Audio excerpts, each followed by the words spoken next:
السلام علیکم دوستو حضور صلی اللہ علیہ وسلم کی یہ 5 حدیثیں آپ سب کی زندگی میں بہت کام آئے گی۔ دھیان سے سنیے گا۔ حدیث نمبر 1۔ دوستو یہ حدیث سن کر آپ حیران ہو جاؤ گے۔ ایک حدیث میں آتا ہے جس کا مفہوم یہ ہے کہ کوئی بندہ جب تک کہ مومن نہیں ہو سکا جب تک ان 4 چیزوں پر ایمان نہ لے آئے۔ وہ 4 چیزیں کیا ہے میں آپ کو بتاتا ہوں، دھیان سے سنیے۔ نمبر 1، اس بات کی گواہی دے کہ اللہ تعالیٰ کے سوا کوئی معبود نہیں اور عبادت و بندگی کے لائق نہیں، اور میں محمد صلی اللہ علیہ وسلم اللہ تعالیٰ کا رسول ہوں۔ انہوں نے مجھے حق دے کر بھیجا ہے، یعنی حضور کو اللہ تعالیٰ کا رسول مانے۔ دوسری، مرنے پر ایمان لائے۔ تیسری، مرنے کے بعد دوبارہ اٹھائے جانے پر ایمان لائے۔ چوتھی، تقدیر پر ایمان لائے۔ سبحان اللہ۔ دوسری حدیث، میرے بھائیو، کیا آپ جانتے ہو ہر انسان کے بارے میں لکھا جا چکا ہے، جس میں میں اور آپ اور پوری دنیا کے انسان شامل ہے؟ تو دھیان سے سنیے۔ رسول اللہ صلی اللہ علیہ وسلم نے ارشاد فرمایا، سب کچھ تقدیر میں لکھا جا چکا ہے، یہاں تک کہ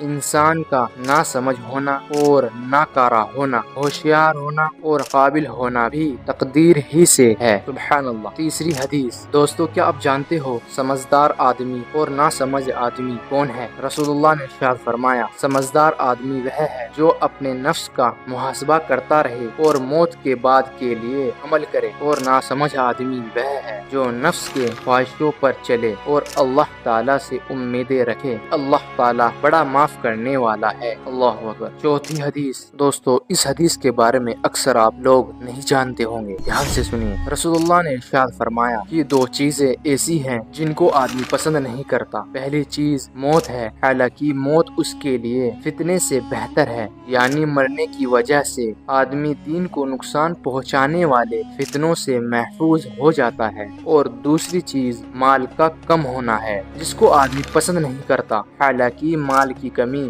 آخرت کے حساب کو بہت کم کرنے والی ہے۔ سبحان اللہ۔ 5ویں حدیث، رسول اللہ نے ارشاد فرمایا، قیامت کے دن لوگ 3 قسموں میں اٹھائے جائیں گے۔ پہلا پیدل چلنے والے، دوسرا سواری پر چلنے والے، اور تیسرا منہ کے بل چلنے والے۔ عرض کیا گیا، یا رسول اللہ، منہ کے بل کس طرح چلیں گے؟ آپ صلی اللہ علیہ وسلم نے ارشاد فرمایا، جس اللہ نے انہیں پاؤں کے بل چلایا ہے وہ ان کو منہ کے بل چلانے پر بھی یقیناً قدرت رکھتا ہے۔ اچھی طرح سمجھ لو، یہ لوگ اپنے منہ کے ذریعے ہی زمین کے ہر ڈھیلے اور ہر کانٹے سے بچیں گے۔ اللہ اکبر۔ اور دوستو ان حدیثوں کو یاد کر لو اور پھر عمل کرو، اور ہاں، لائک اینڈ سبسکرائب۔ جزاک اللہ۔